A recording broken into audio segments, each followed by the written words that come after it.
Good morning, my fellow Americans. Season after season, year after year, the tides have come in and out of New York Harbor.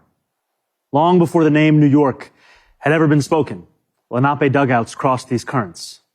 It was on these waters that tall masts crested the horizon, captained by explorers like Verrazano and Hudson, after whom we've named our bridges and rivers. And ever since, ships full of travelers weary from long journeys have passed through the Narrows, the winds of the Atlantic at their backs. When those passengers lifted their heads to glimpse what lies just beyond the waves, what did they see? They saw land, lush and teeming with life. They saw men waiting at the docks to take them into bondage. They saw tenements rife with squalor. They saw industry rumbling with activity, steam and smoke rising, a city on the move. They saw a towering monument to freedom, her torch glowing worldwide welcome. They saw New York City. They saw America. Tomorrow, our nation marks 250 years since we declared our independence. 250 years of a grand experiment in self-governance, an experiment so audacious that some in 1776 doubted it would last more than a few years, let alone a quarter of a millennium.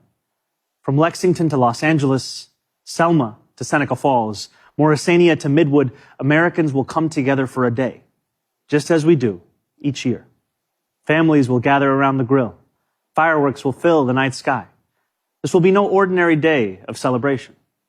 250 years presents a rare opportunity for more than 340 million people to turn together, both towards one another and towards ourselves, to take measure of who we are as a nation.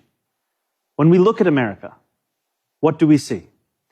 Here at City Hall, as I sit behind George Washington's desk, alongside new Americans who came to this country, I cannot see all of America. But like so many who came before, I can see New York City. The city I see today looks very different than the one that greeted George Washington. In July of 1776, our city simmered under the yoke of oppression. The British had imposed a colonial rule so repressive that 250 years ago, 80 miles south, a small group of newspaper editors, farmers, and soldiers signed their names on a document declaring truths that feel self-evident now, but were revolutionary then, establishing the ideals our nation still strives to fulfill. The British did not take it well. War broke out, and that August, as the largest battle of the Revolutionary War unfolded in Brooklyn, batteries on Governor's Island took aim at British ships anchored just offshore. We were outgunned, we were outmanned, and we were soundly defeated. After only a few months, it appeared our fledgling attempt at democracy was on the precipice of collapse. But that night, with the moon overhead, thousands of our soldiers silently climbed into ferries and flat-bottom boats and escaped to Manhattan. The Continental Army survived to fight another day. Independence may have been declared in Philadelphia, but it was rescued in New York City. George Washington was the last to leave Brooklyn. As he waited at the river's edge, the sun beginning its rise, he would have looked out over New York City's waters and seen what so many have seen in the 250 years since, an opportunity to begin anew. Those opportunities, like everything in New York City, are not given. They are won. In 1838, 11 years after New York outlawed slavery, a recently emancipated black man by the name of James Weeks sought to begin anew as well, and to help hundreds of others do the same. He bought property in Brooklyn, won himself the right to vote, and sold lots to others newly freed. When they landed in New York Harbor, they knew they had something waiting for them that they had never had before, a home. Weeksville still stands today, a living, breathing testament to what we know America to be, a place each of us has the power to make. The harbor was busy those years as ships poured in from around the world. Hundreds of thousands of Irish immigrants arrived with stomachs aching from a famine manufactured by imperial cruelty. Chinese sailors settled in what is today Chinatown.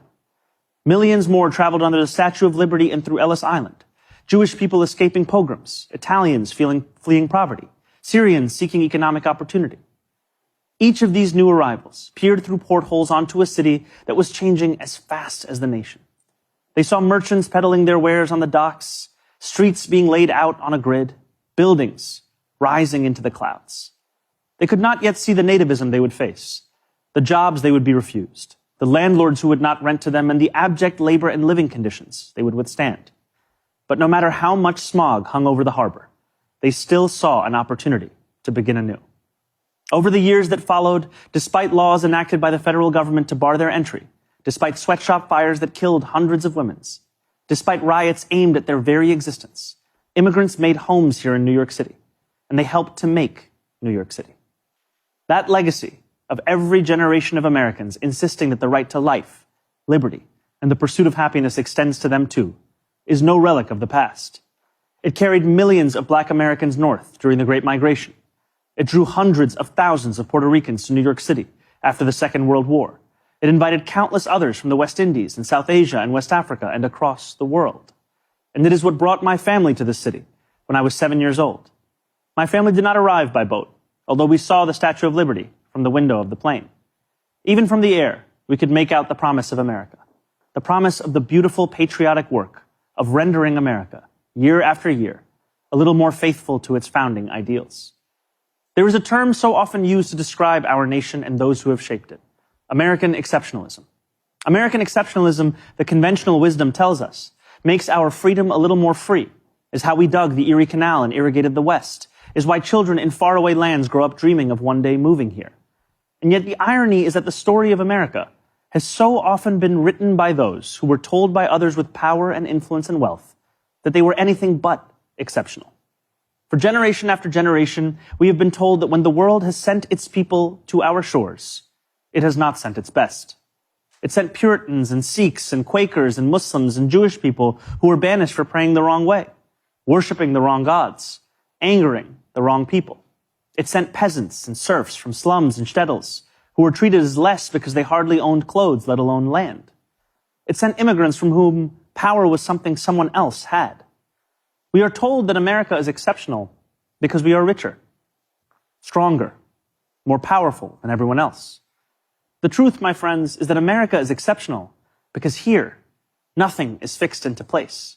The frontier may be closed, we may have walked on the moon, but the work of fulfilling the values first enshrined in the Declaration of Independence, that work endures, and it belongs to us all. It belongs too to our newest Americans, those standing here with me today, all of whom were recently naturalized. Nearly a decade ago, I too felt what you feel, the joy of no longer being just a New Yorker, but an American too. You each hold a special power, the power to determine what America means. The powerful have always known their answer. America, in their view, is an arena of supremacy, where only a select few are allowed freedom, where not all are created equal. America, if you ask them, becomes less the more people it welcomes. America, they will tell you, belongs only to those with the right accent or the right shade of skin. The rest of us, they insist, should be grateful for merely being allowed to visit. How small they are, how weak, how unoriginal. At every moment in our past, those who led through exclusion and isolation have tried to win power and enrich themselves by turning us against one another. Division is the oldest trick in politics and the cheapest.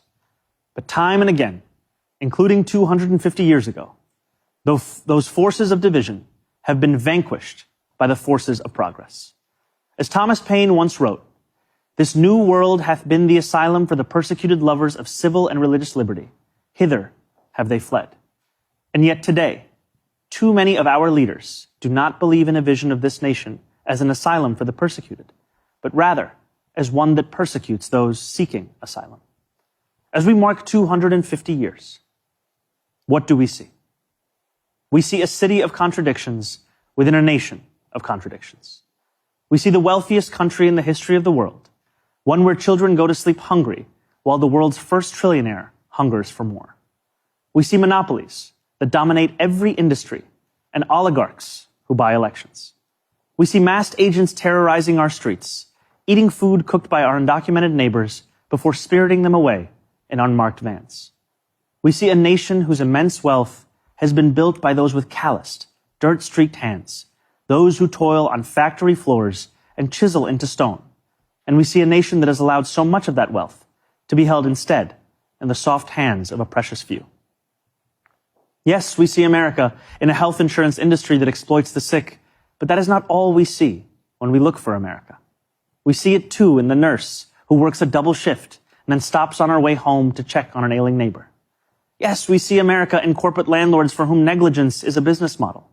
We see it too in the father who tucks his children into bed beneath a ceiling stained with leaks, who wakes before dawn to go to work and still believes his country can do better by his family. Yes, we see America when we spend our tax dollars on bombs and bailouts, when we sell our elections to the highest bidder.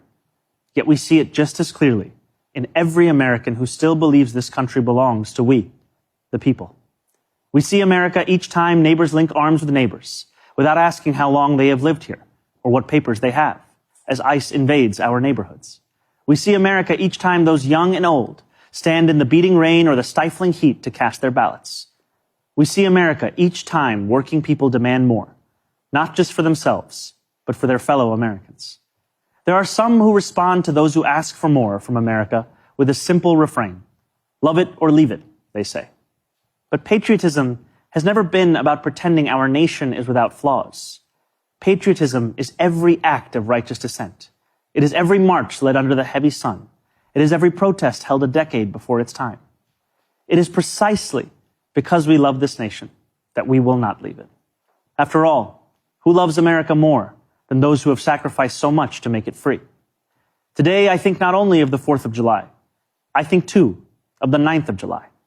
5 days after the Declaration of Independence was signed, it arrived here in our New York City. Redcoats had disembarked on Staten Island. More than 100 British ships loomed just offshore. Across this city, the Continental Army prepared for an invasion. George Washington commanded his brigades to assemble just a few feet from this building. It was known then as the Commons. Today, we call it City Hall Park. There, within range of British guns, Washington ordered his generals to read the Declaration aloud. And with the world's mightiest empire poised to attack, Washington told the people of New York City what we will celebrate tomorrow, that we had declared our independence, that freedom was within reach. That evening, danger loomed. Conflict was not a question, but a certainty. And yet when those early New Yorkers marched toward the statue of King George III that stood in the Bowling Green, a statue they would melt down into bullets for their young army, they walked in unison, grounded not in the pursuit of plunder, but in ideals that for the first time had a name: America. Those ideals upon which our nation was built, they are strong enough to endure any authoritarian regime, but only if we reach for them. Ours is a nation working each day towards the perfection in which it was conceived, a nation striving each day to better itself. Therein lies the work of America, the striving, the bettering, the reaching towards perfection. What a privilege each of us has to live in a nation that every one of its inhabitants can shape. What a responsibility each of us possesses to prove ourselves worthy of all those who came before.